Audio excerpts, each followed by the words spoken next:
Economía de México. La economía de México está basada en el mercado libre orientado a las exportaciones. Es la primera economía más grande de Hispanoamérica, la segunda de América Latina y la tercera economía, PPA, de mayor tamaño de toda América, solo después de la de los Estados Unidos y la de Brasil. Sin embargo, si se considera el PIB per cápita nominal, que mide la relación entre el PIB y la población, México queda tras Uruguay, Chile, Argentina, y otros en América Latina. Según datos de 2014 de la CIA, el Producto Interior Bruto supera el $1 billón, convirtiendo a la economía mexicana en la 13ª más grande del mundo, aunque en 2001 había sido la 9ª, y la número 13 por tipo de cambio. Las corporaciones Moody's y Fitch le han otorgado grados de inversión a la deuda soberana de México. A pesar de su estabilidad macroeconómica que ha reducido la inflación y las tasas de interés a mínimos históricos y que ha incrementado el ingreso per cápita, existen grandes brechas entre ricos y pobres, los estados del norte y los del sur, y entre la población urbana y rural. Algunos de los retos para México siguen siendo mejorar la infraestructura, modernizar el sistema tributario y las leyes laborales, así como reducir la desigualdad del ingreso. La economía es una ciencia social muy cercana a la vida cotidiana, implicada en la manera en que se utilizan los recursos, sean o no monetarios, satisfaciendo necesidades ilimitadas. Los mexicanos diariamente consumen productos para su subsistencia, los cuales son el resultado final de una cadena de producción en la que muchas veces están involucrados. De la economía mucho se habla de los datos, mismos en que descansan las aproximaciones y estimaciones sobre los mercados, cualesquiera que sean, pero se llega a descuidar el aspecto humano, que es también sumamente importante y trascendental, ya que el dinero por sí solo nos da opciones, y pocas veces se analiza al dinero como aquello que recibe al brindar cierto bien o servicio a los demás. El dinero es, desde otro punto de vista, una recompensa por servir a los demás, y entre más especializado, útil y singular se sea para los demás, existe la posibilidad de cotizarse mejor y recibir más dinero. Contiene una mezcla de industrias y sistemas agrícolas modernos y antiguos, ambos dominados cada vez más por el sector privado. Los gobiernos recientes han expandido la competencia en puertos marítimos, telecomunicaciones, la generación de la electricidad, la distribución del gas natural para modernizar la infraestructura. Se trata de una economía orientada a las exportaciones, con un comercio exterior regulado en tratados de libre comercio, TLC, con más de 40 países, incluyendo a la Unión Europea, Japón, Israel y varios países de la América Central y la América del Sur. El TLC más influyente es el Tratado de Libre Comercio de América del Norte, NAFTA, firmado en 1992 por los gobiernos de Estados Unidos, Canadá y México, el cual entró en vigor en 1994. En 2006 el comercio de México con sus socios norteamericanos representaba cerca del 90% de sus exportaciones y el 55% de sus importaciones. Según la lista Forbes Global 2000 de compañías más grandes del mundo en 2008, México contaba con 16 empresas en la lista. La cumbre de inversión en México, Mexico Investment Summit, sucede en la Ciudad de México, cubriendo las oportunidades y retos de desarrollo e inversión a través del capital privado, el capital emprendedor, la infraestructura, los bienes raíces, la agricultura, el turismo, la energía y los recursos naturales, evolucionándose en la economía de México. Durante el año 2012 el monto de la inversión extranjera directa, IED, mermó un 34,9% frente a la reportada en el mismo periodo de 2011. Historia. Después de 5 décadas de turbulencia política tras la independencia de México, las 4 administraciones consecutivas del presidente Porfirio Díaz, durante el último cuarto del siglo XIX, produjeron un crecimiento económico sin precedentes acompañado de inversión e inmigración extranjera, así como el desarrollo de un sistema ferroviario eficiente y la explotación de los recursos naturales del país. El Producto Interno Bruto, PIB, per cápita a principios de la década de 1900 estaba a la par del de Argentina y Uruguay, casi 3 veces más que el de Brasil y Venezuela. El crecimiento económico anual promedio entre 1876 y 1910 fue de 3,3%. Sin embargo, la represión política y la repetida reelección de Díaz, así como la enorme desigualdad del ingreso exacerbada por el sistema de la distribución de la tierra en grandes latifundios y haciendas donde trabajaban millones de campesinos en condiciones precarias, fueron las principales causas que motivaron la Revolución Mexicana, 1910-1917, un conflicto armado que transformó radicalmente la estructura política, económica, social y cultural del país durante el siglo XX. El periodo de 1930 a 1970 fue denominado por los historiadores económicos como el milagro económico, una etapa de crecimiento económico acelerado estimulado por el modelo industrialización con la sustitución de importaciones, ISI, el cual protegía y promovía el desarrollo de la industria nacional. A través del modelo ISI, el país experimentó un auge económico en el que las industrias expandieron rápidamente su producción. Algunos cambios importantes en la estructura económica incluyeron la distribución gratuita de la tierra a campesinos bajo el concepto de ejido, la nacionalización de las industrias petrolera y ferroviaria, la incorporación de los derechos sociales en la Constitución, el nacimiento de los grandes sindicatos de obreros y la modernización de la infraestructura. El PIB en 1970 era 6 veces superior al de 1940, mientras que la población solo se duplicó en el mismo periodo. Para proteger la balanza de pagos el gobierno ejerció políticas proteccionistas, además aumentó el crédito privado a la industria a través de Nacional Financiera, Nafinsa. El modelo ISI llegó a su última expansión a finales de la década de 1960, culminando en el reconocimiento del desarrollo mexicano en la selección de la Ciudad de México como sede de los Juegos Olímpicos de Verano. Frente a una posible recesión económica, y al tratar de dar una respuesta a las demandas sociales de la población, durante la década de 1970 las administraciones de Echeverría y López Portillo trataron de reavivar la economía a la vez que introducían el desarrollo social en sus políticas, lo cual requería un mayor gasto público. En la década de 1970 se formaron instituciones financieras del gobierno para apoyar a los trabajadores, como Infonavit y Fonacot. Con el descubrimiento de nuevos yacimientos petroleros, cuando los precios del petróleo se encontraban en máximos históricos y las tasas de interés en mínimos, incluso negativas, el gobierno aceptó préstamos de los mercados internacionales para invertir en la compañía estatal petrolera, la cual parecía proveer un ingreso de largo plazo para financiar el bienestar social en un plan que se nombró Plan de Desarrollo Compartido. De hecho, este método produjo un aumento considerable del gasto social, y el presidente López Portillo anunció que había llegado el tiempo para administrar la prosperidad. El plan, sin embargo, fue muy ineficiente y su administración estuvo acompañada de un manejo inadecuado de los recursos y de inflación. En 1981 el panorama internacional cambió abruptamente, los precios del petróleo se desplomaron y las tasas de interés se incrementaron. En 1982, el presidente López Portillo, antes de terminar su administración, suspendió los pagos de la deuda externa, devaluó el peso mexicano y nacionalizó el sistema bancario junto con otras industrias afectadas por la crisis. Aunque el modelo ISI había producido el crecimiento industrial en décadas anteriores, había sobreprotegido al sector, haciéndolo poco competitivo, poco rentable y poco productivo. El presidente de la Madrid fue el primero en implementar una serie de reformas de carácter neoliberal.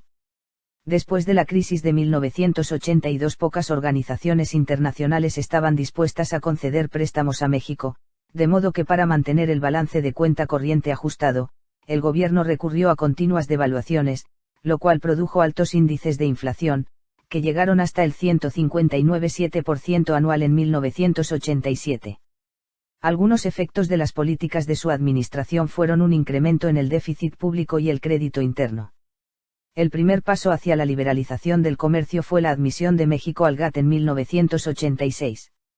Durante la administración del presidente Salinas, la mayoría de las empresas nacionalizadas fueron privatizadas con la notable excepción de la industria petrolera y energética, protegidas constitucionalmente. En 1992 se firmó el Tratado de Libre Comercio de América del Norte entre los Estados Unidos, Canadá y México, el cual entró en vigor el 1 de enero de 1994. Salinas también introdujo controles de incrementos de precio estrictos y negoció aumentos salariales muy pequeños, con el fin de reducir la inflación. Aunque la estrategia sí redujo la inflación a un solo dígito, el crecimiento económico anual tan solo promedió 2,8% y la desigualdad del ingreso se incrementó. Con una política de tasa de cambio fija, el peso se sobrevaloró a la vez que el consumo aumentó rápidamente, provocando un déficit en la cuenta corriente del 7% del PIB en 1994. La deuda pública incluyó un nuevo mecanismo denominado tesobonos, que aseguraba el pago en dólares. El levantamiento armado en Chiapas, el asesinato del candidato presidencial del partido oficialista, así como del procurador de justicia encargado del caso, mandaron señales negativas a los inversores, los cuales vendieron rápidamente los tesobonos vaciando las reservas del Banco Central, y la inversión en cartera, que representaba el 90% de los flujos totales de inversión, salió del país tan rápido como había entrado. Esta situación insostenible forzó al presidente entrante a abandonar la tasa de cambio fija, en aquello que su predecesor llamó el error de diciembre. El peso se devaluó rápidamente, y el país entró en recesión en 1995. El crecimiento acelerado de las exportaciones aunado al paquete de emergencia aprobado por el presidente norteamericano Bill Clinton, amortiguaron la crisis. En menos de 18 meses la economía estaba creciendo nuevamente, y el crecimiento promedio anual del PIB fue de 5.1% entre 1995 y el 2000. No obstante, los drásticos efectos de la crisis, en el poder adquisitivo, y en el sistema bancario, durarían por muchos años más, ya que las tasas de interés superaron el 100% durante los primeros 6 meses de la crisis. Los presidentes Cedillo y Vicente Fox continuaron con la liberalización comercial y durante sus administraciones se firmaron diversos TLCs con países latinoamericanos y europeos, con Japón e Israel, y mantuvieron la estabilidad macroeconómica, aunque poco redujeron la desigualdad del ingreso y la brecha entre los estados ricos del norte y el sur, la clase urbana y la rural. México se ha vuelto uno de los países más abiertos al libre comercio y la base económica se ha reconfigurado en consecuencia. El comercio con los Estados Unidos se triplicó desde la firma del TLC. La inversión extranjera ahora es en su mayoría inversión extranjera directa.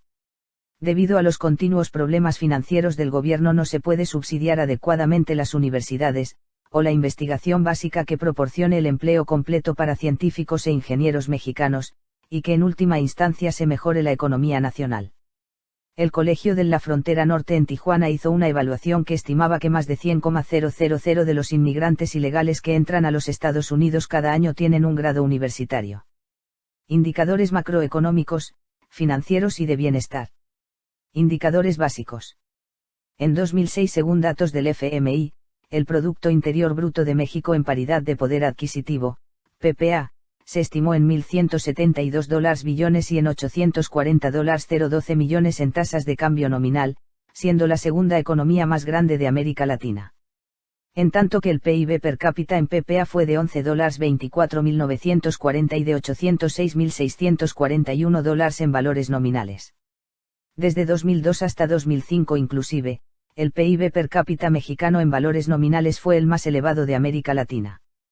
En las estimaciones para 2006 el PIB per cápita nominal fue el segundo de Latinoamérica, después de Chile. Conforme a datos del Banco Mundial, el ingreso nacional bruto mexicano medido en tasas de cambio del mercado fue en 2005 el más grande de Latinoamérica, calculado en 753.394 millones USD. Además ese año tuvo el ingreso nacional bruto per cápita más elevado de la región de $7.310 americanos, consolidándose como un país de ingreso medio alto. Después de la desaceleración del 2001, el país se ha recuperado, ha crecido 4,2, 3,0 y 4,8% en el 2004, 2005 y 2006, aunque se considera inferior a su crecimiento potencial. La moneda mexicana es el peso mexicano, ISO 4217, MXN emoticono cara guiñando. Un peso está dividido en 100 centavos. MXN reemplazó al MXP en 1993 a razón de 1000 MXP por 1 MXN. La tasa de cambio ha permanecido estable desde 1998, oscilando entre los 9,20 y 11,50 MXN por $1 americano. Las tasas de interés interbancario en febrero del 2007 se situaban alrededor del 7%, habiendo llegado a mínimos históricos el 2002 debajo del 5%. Las tasas de inflación también están en mínimos históricos, el 2006 la inflación fue del 4,05%. La tasa de desempleo abierto o desocupación es de 3,2%, muy bajo comparado con el resto de los países de la OCDE, sin embargo, la subocupación se sitúa en el 25%. En el 2006, la ONU reportó el Índice de Desarrollo Humano de México en 0,775, situado en la posición número 61 a nivel mundial en el grupo de países de alto desarrollo humano. Asimismo, el 7 de enero de 2010 el Banco de México reveló el dato para la inflación en el país al cerrar 2009, la cual se ubicó en 3,57%, el dato más bajo desde 2005 cuando se ubicó en 3,33%. Pobreza. Después de la crisis de 1994, el 50% de la población cayó en pobreza.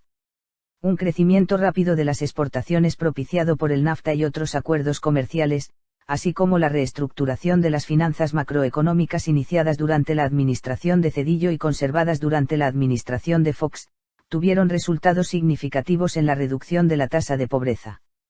De acuerdo con el Banco Mundial, la pobreza extrema se redujo a 17,6% en el 2004.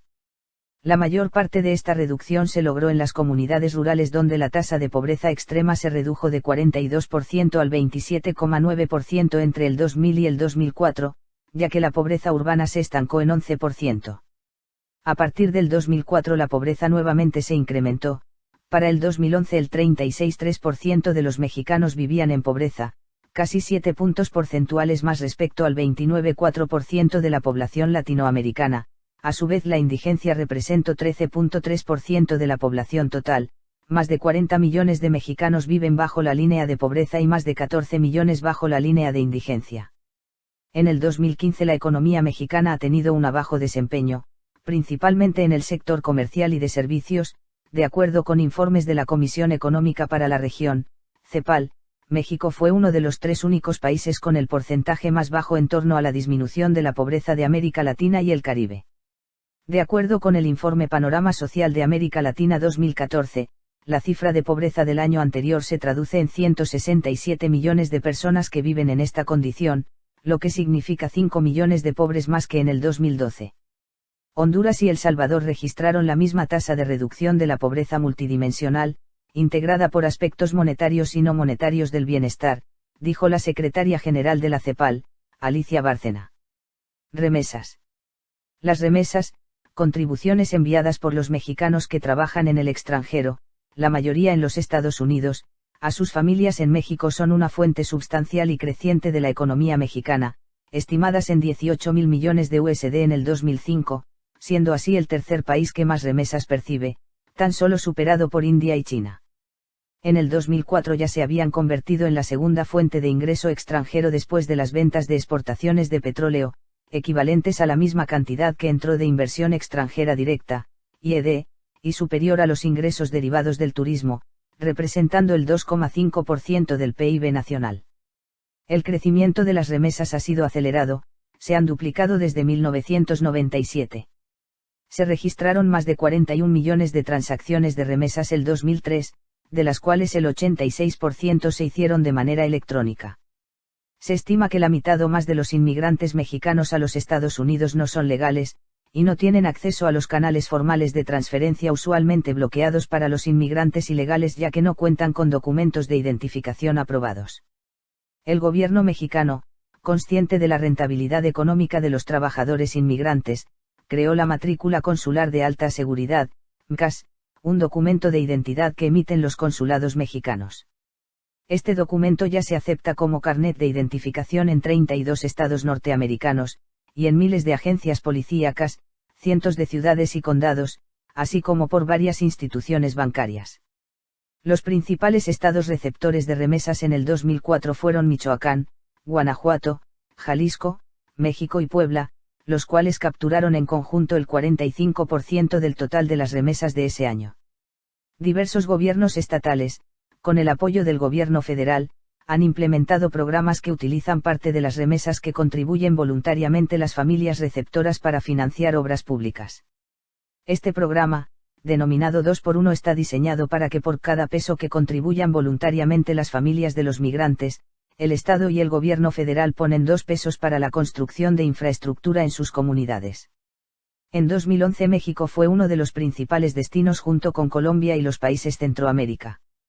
En México estos flujos totalizaron 22,7 mil millones de dólares, y en 2010 totalizó 21,2 mil millones.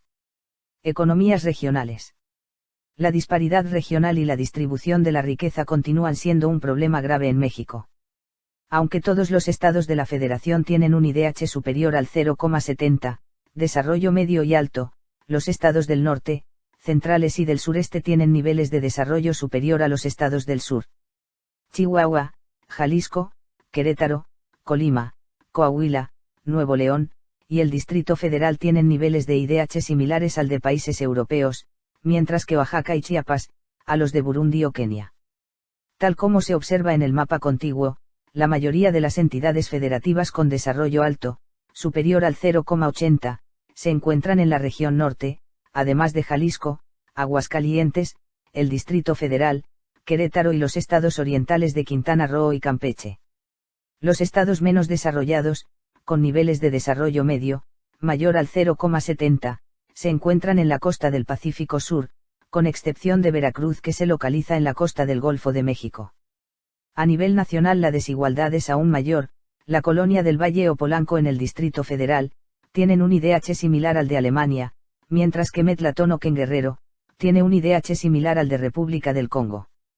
En términos de la participación sectorial por entidad federativa, en el 2004, como porcentaje del PIB nacional, los mayores contribuidores en agricultura fueron Jalisco, 9,7%, Sinaloa, 7,7%, y Veracruz, 7,6%, los mayores contribuidores en producción industrial fueron el Distrito Federal, 15,8%, México, 11,8%, Jalisco, 8,1%, y Nuevo León, 7,9%, y en el sector de los servicios también fueron el Distrito Federal, 25,3%, México, 8,9%, Nuevo León, 7,5%, y Jalisco, 6,9%. Hasta antes de la década de 1980 la economía había estado en su mayor parte centralizada en la capital del país. Desde entonces, la economía se ha descentralizado paulatinamente. De hecho, la tasa de crecimiento anual del PIB del Distrito Federal del 2003 al 2004 fue la más pequeña de todas las entidades federativas con tan solo 0,23%, con reducciones drásticas en agricultura e industria. A pesar de ello, todavía produce el 21,8% del PIB nacional. Los estados con las tasas de crecimiento del PIB anual más altas fueron Quintana Roo, 9,04%, Baja California, 8,89%, y San Luis Potosí, 8,18%. En el 2000 las entidades federativas con el PIB per cápita más elevado fueron el Distrito Federal, $17,696 americanos, Campeche, $13,153 americanos, y Nuevo León, $13,033 americanos. Los estados con los niveles de PIB per cápita más bajos fueron Chiapas, $3,302 americanos, Oaxaca, $3,489 americanos, y Guerrero, $4,112 americanos. Otros centros notables de empleo son los complejos industriales portuarios de Lázaro Cárdenas y Altamira, la zona fronteriza en donde se ha instalado la industria maquiladora en Tijuana, Reynosa y Matamoros, sin olvidar el desarrollo de la actividad petrolera en Campeche, Ciudad del Carmen, Coatzacoalcos y Tampico. Estados de México por PIB. El PIB de los Estados de México en 2014 según datos del Banco de Información Económica del Instituto Nacional de Estadística y Geografía e informes de la Secretaría de Desarrollo Social. La Ciudad de México, el Estado de México, Nuevo León, Jalisco, Veracruz, Campeche y Guanajuato aportaron 53,39% del Producto Interno Bruto, PIB, total, que ascendió a 13,4 mil millones de pesos. La inversión extranjera directa, IED, presenta un cuadro brillante en la economía mexicana. En los años 2000 y 2001, México fue el recipiente más grande de IED, 22.500 millones USD, en América Latina y uno de los 4 más grandes del mundo. Entre enero de 1999 y marzo de 2008, la economía mexicana ha captado flujos de IED por un monto de 192.831,7 millones de dólares, MDD, de los cuales 102.460,1 MDD corresponden a nuevas inversiones, 30.592,2 MDD a reinversión de utilidades, y 59.779,4 MDD de cuentas entre compañías. Por sector de la economía, entre 1999 y el primer trimestre de 2008 los flujos de IED captados por México se han canalizado a industrias manufactureras, 46,7%, servicios financieros, 26,1%, comercio, 8,5%, transportes y comunicaciones, 5,8%, actividades extractivas, 1,5%, construcción, 1,2%, electricidad y agua, 0,9%, actividades agropecuarias, 0,2%, y otros servicios, 8,9%. A su vez, durante este periodo los flujos de IED han provenido principalmente de Estados Unidos, 56,4%, España, 15,1%, Holanda, 10,8%, Canadá, 2,8%, y Reino Unido, 2,4%. El IED neto de los Estados Unidos en México durante 2000 fue de 3.200 millones USD, y las acciones 2000 IDE de Estados Unidos en México fueron 34.500 millones de USD, según números del BEA, Bureau of Economic Analysis. La IED de los Estados Unidos a México se concentra en los sectores financieros y la manufactura, sobre todo en maquiladoras o plantas de ensamble. Ranking de las ciudades mexicanas.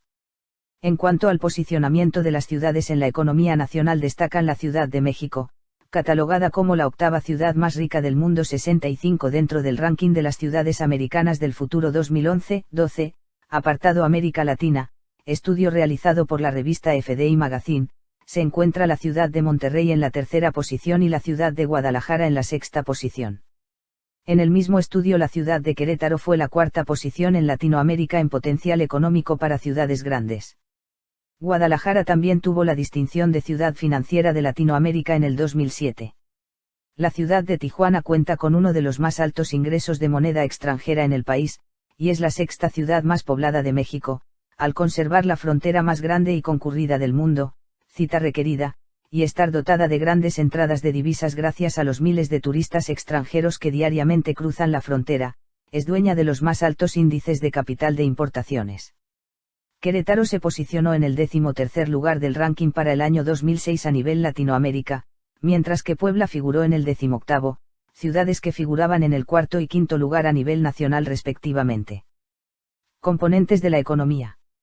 El sector de los servicios es el componente más grande del PIB, 65%, seguido del sector industrial en 31%, est 2009.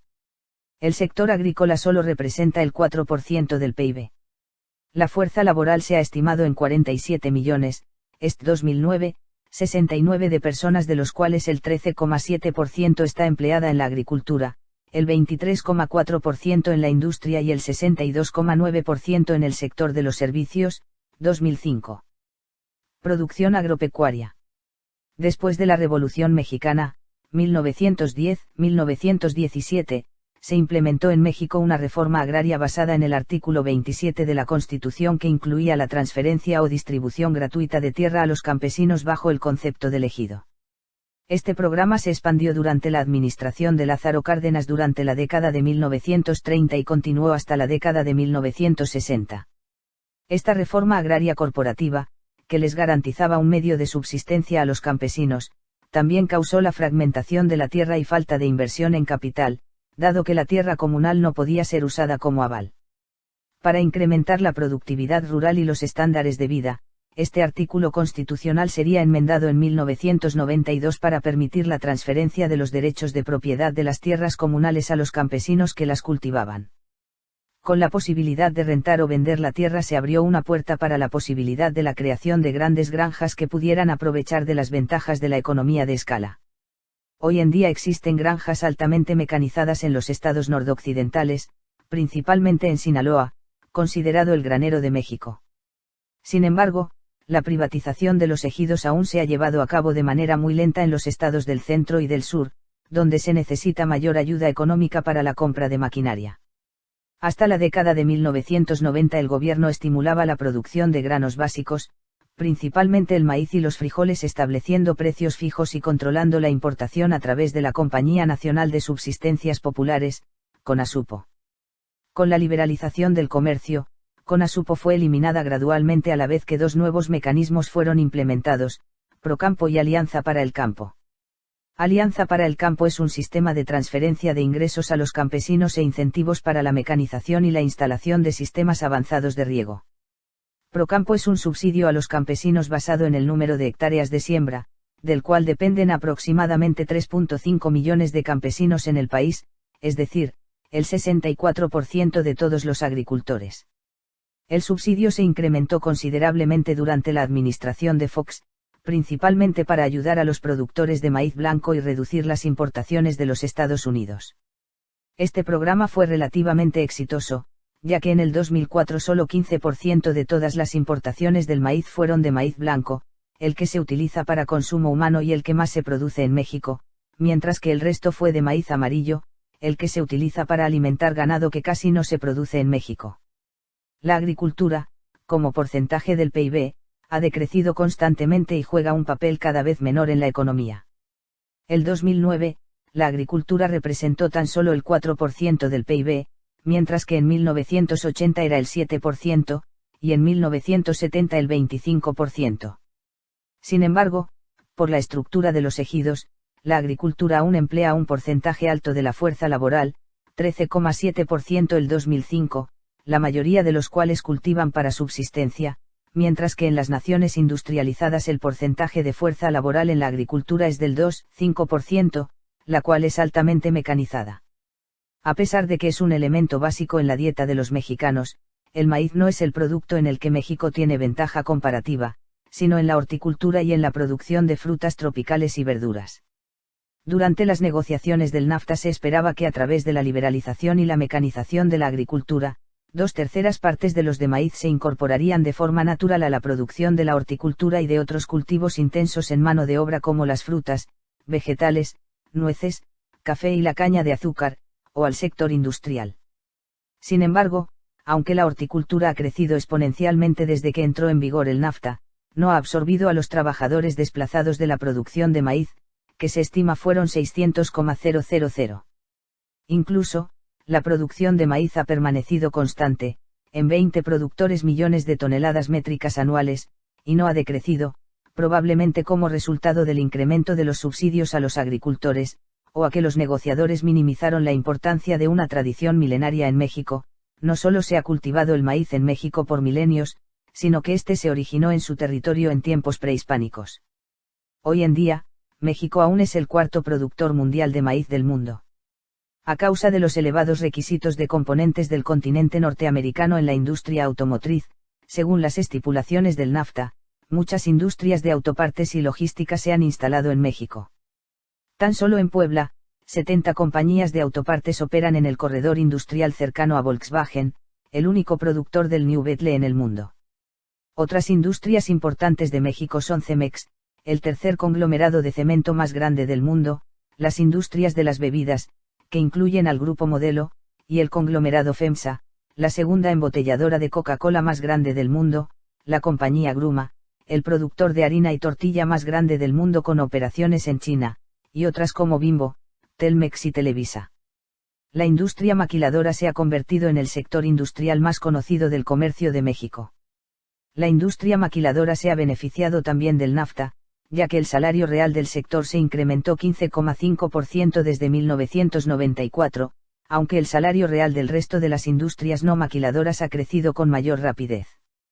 Esto no debería ser sorprendente ya que los productos de las maquiladoras fronterizas podían entrar a los Estados Unidos libres de impuestos desde el Acuerdo Industrial de 1960. Ahora, otros sectores se han beneficiado del libre comercio, y el porcentaje de exportaciones provenientes de estados no fronterizos se ha incrementado en los últimos 5 años, mientras que el porcentaje de exportaciones de la zona maquiladora fronteriza ha decrecido. Energía y recursos naturales. Los recursos naturales son propiedad de la nación, propiedad pública, constitucionalmente. Por lo tanto, el sector energético es administrado por el gobierno con diferentes grados de inversión privada limitada. México es el quinto productor de petróleo más grande del mundo, produciendo 3,8 millones de barriles diarios. Pemex, la compañía estatal encargada de administrar la exploración y ventas del petróleo con ventas superiores a los 86.000 millones USD al año, una cifra incluso superior al PIB de algunos de los países de la región, siendo la segunda compañía más grande, de cualquier tipo, de Latinoamérica. Sin embargo, la compañía paga impuestos muy elevados, aproximadamente el 62% de los ingresos, convirtiéndose en una fuente significativa de ingreso para el gobierno. Aunque la industria petrolera todavía es importante en el presupuesto de la nación, su importancia como porcentaje del PIB y de las exportaciones es muy inferior a lo que era en la década de 1980. En 1980 las exportaciones de petróleo representaban el 61,6% de todas las exportaciones de México, en el 2000 tan solo representaban el 7,3%. El sector de los servicios contribuye con el 65% 72 del PIB y emplea al 62,9% de la población económicamente activa, EST 2009. Este sector incluye el transporte, comercio, almacenamiento, hoteles y restaurantes, artes y entretenimiento, salud, educación, la banca y las empresas financieras, telecomunicaciones, la administración pública y defensa. El sector de los servicios de México se ha mantenido fuerte, convirtiéndose en el segundo sector de servicios más grande de Latinoamérica medido en dólares. El turismo es una de las industrias más importantes de México relacionada al sector de los servicios. El turismo es la cuarta fuente de ingresos para el país. México es el octavo país más visitado del mundo, con más de 20 millones de turistas al año. El sector financiero y bancario es dominado en su mayoría por compañías extranjeras o por fusiones de instituciones mexicanas y extranjeras, con la notable excepción de Banorte. La fusión de Banamex, una de las instituciones financieras más antiguas, con Citigroup fue la adquisición corporativa binacional, EU-México, más grande de la historia en 12,500 millones de USD. Banamex genera aproximadamente 3 veces más ingresos que las 16 subsidiarias de Citibank en el resto de Latinoamérica. Sin embargo, la institución financiera más grande del país es Bancomer, asociada a la española BBVA. El proceso de la consolidación del sector financiero en México ha evolucionado a la par de los esfuerzos de liberalización y la inserción de la economía en los mercados mundiales. El sector financiero es estable, gracias a las adquisiciones y fusiones de instituciones nacionales y la presencia de instituciones extranjeras. Gracias a una estructura reguladora más estricta, el sector se ha recuperado de la crisis de 1994. Los préstamos al sector público y privado están en crecimiento, así como las actividades de seguros e hipotecas. No obstante, el crédito bancario representa tan solo el 22% del PIB, una cifra muy baja, comparada con otras economías pujantes como Chile, donde representa casi el 70%.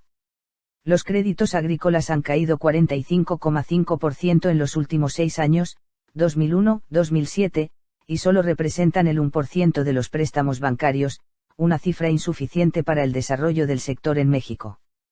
Gobierno y el Banco Central. Política cambiaria.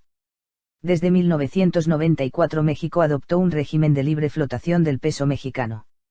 Bajo este sistema, el Banco de México no establece el nivel de la paridad fija, aunque emplea mecanismos para acumular reservas internacionales y herramientas para evitar la volatilidad. La comisión encargada de la política cambiaria está formada por 6 miembros, 3 de la Secretaría de Hacienda y Crédito Público y 3 del Banco de México, aunque la Secretaría tiene el voto decisivo. Desde agosto de 1996 el Banco de México ha iniciado un mecanismo para adquirir reservas internacionales cuando el peso está fuerte, lo cual ha tenido como resultado un elevado nivel de las reservas, mejorando así las condiciones para emitir instrumentos de deuda en los mercados internacionales. En marzo de 2006 las reservas internacionales eran de 66.100 millones de USD. Desde mayo de 2003 el Banco de México subasta USD mensualmente con el fin de mantener un nivel más moderado, aunque estable, de las reservas que había acumulado y que habían superado los 70.000 millones de USD. El Banco de México reportó que al 15 de octubre de 2010, las reservas internacionales de México ascendieron a 109.697 millones de dólares. Sistema monetario. Tras la crisis económica de 1994, la política monetaria fue renovada, y se decidió que mantener la estabilidad general de precios era la mejor manera para contribuir al crecimiento sostenible del empleo y de la actividad económica. Como resultado, el Banco de México tiene como primer objetivo mantener la estabilidad del poder adquisitivo del peso. El banco fija una meta de inflación, y de ahí determina la base monetaria necesaria para lograrlo, así como la expansión del crédito interno. El Banco Central también monitorea los indicadores económicos, como la tasa de cambio y las diferencias entre la inflación proyectada y la inflación real, así como los resultados de las encuestas entre diversos especialistas sobre las expectativas inflacionarias, las renovaciones de los contratos de empleo y los precios al productor. Existe un debate sobre los mecanismos que utiliza México para controlar la inflación. Algunos funcionarios públicos argumentan que México debería implementar un mecanismo que establezca metas en las tasas de interés y no en la inflación directamente, y que se debe eliminar el corto. El corto es un mecanismo que utiliza el Banco Central para influenciar las tasas de interés indirectamente restringiendo la oferta diaria de dinero circulante. Si el Banco Central quiere elevar las tasas de interés, incrementa el corto o la cantidad restringida. Actualmente, México es el único país de la OCDE que emplea ese sistema. Comercio exterior. México es una economía orientada a las exportaciones. Es uno de los países más abiertos al comercio, y una potencia comercial según el valor de las mercancías, y el país con el mayor número de tratados de libre comercio. En el 2005, México fue el 15º exportador y el 12º importador más grande del mundo, con un incremento del 12% anual 93. De hecho, de 1991 a 2005 el comercio mexicano se quintuplicó.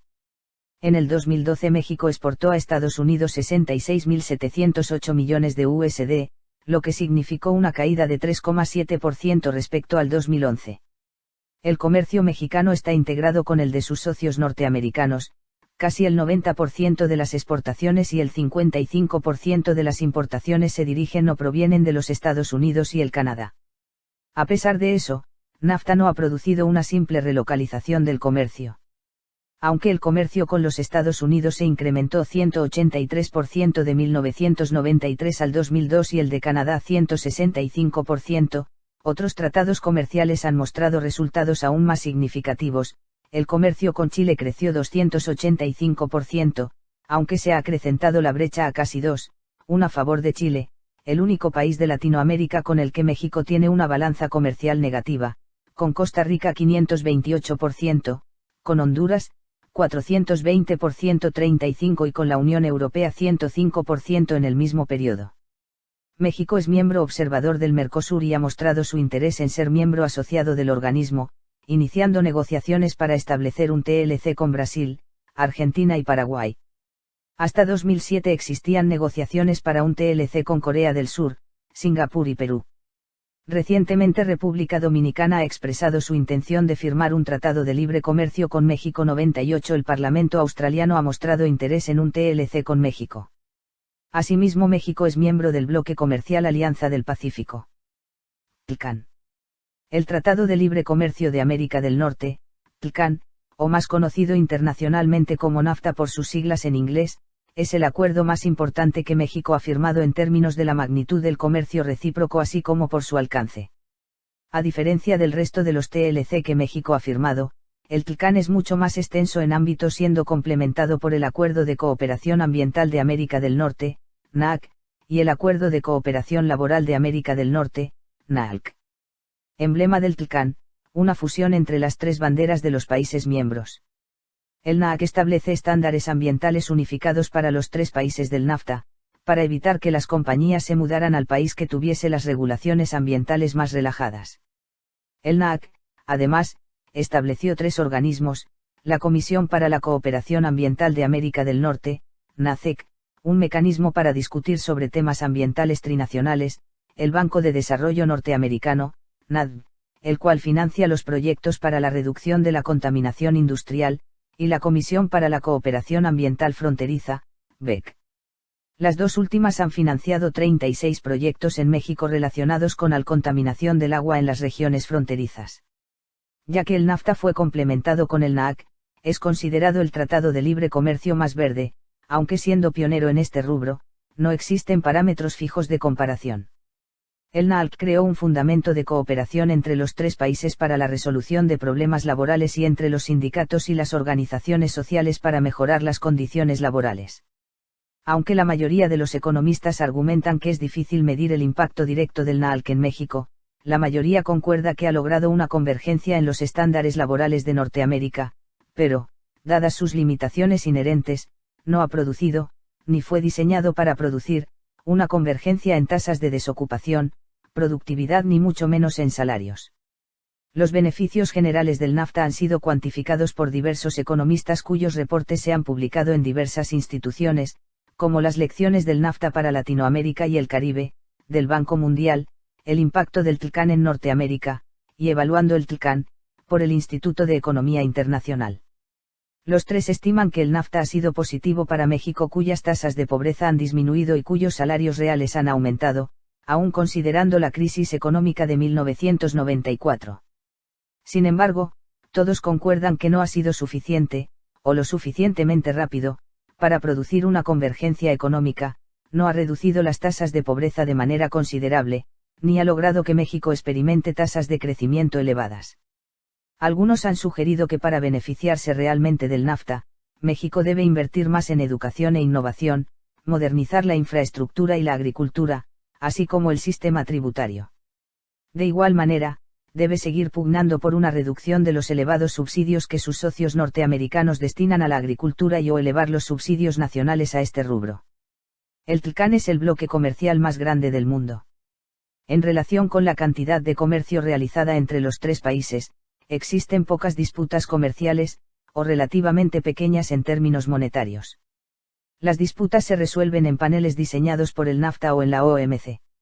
Las disputas más significativas son la libre circulación de transportes de carga de México a los Estados Unidos, conflictos con la producción de azúcar, y la continuidad de algunos embargos en frutas o verduras en las que México tenía ventaja comparativa, como el aguacate y el tomate, la mayoría de los cuales ya han sido eliminados. México en el contexto internacional. La economía es una ciencia social muy cercana a la vida cotidiana, implicada en la manera en que se utilizan los recursos, sean o no monetarios, satisfaciendo necesidades ilimitadas. Los mexicanos diariamente consumen productos para su subsistencia, los cuales son el resultado final de una cadena de producción en la que muchas veces están involucrados. De la economía mucho se habla de los datos, mismos en que descansan las aproximaciones y estimaciones sobre los mercados, cualesquiera que sean, pero se llega a descuidar el aspecto humano, que es también sumamente importante y trascendental, ya que el dinero por sí solo nos da opciones, y pocas veces se analiza al dinero como aquello que recibe al brindar cierto bien o servicio a los demás. El dinero es, desde otro punto de vista, una recompensa por servir a los demás, y entre más especializado, útil y singular se sea para los demás, existe la posibilidad de cotizarse mejor y recibir más dinero. México juega un papel cada vez más relevante en el panorama internacional. El incremento demográfico que paulatinamente vivió durante el siglo pasado, junto con la etapa de industrialización y las recientes mejoras de las comunicaciones e infraestructuras, se han reflejado en la economía nacional hasta el punto de que, a nivel global, México llegó a entrar en el exclusivo grupo de países más ricos del mundo por PIB. No obstante, los indicadores del Banco Mundial dejan entrever que todavía queda mucho margen para la mejora, especialmente en el terreno social. La tasa de Internet en México apenas llega al 25%, en lo relativo a riqueza per cápita. México ocupa el puesto 46º en las economías con mayor renta per cápita del mundo, y sobre todo, en lo referido a la competitividad global. Según el Foro Económico Mundial, México ocupa en 2011 el puesto 66º de los países más competitivos.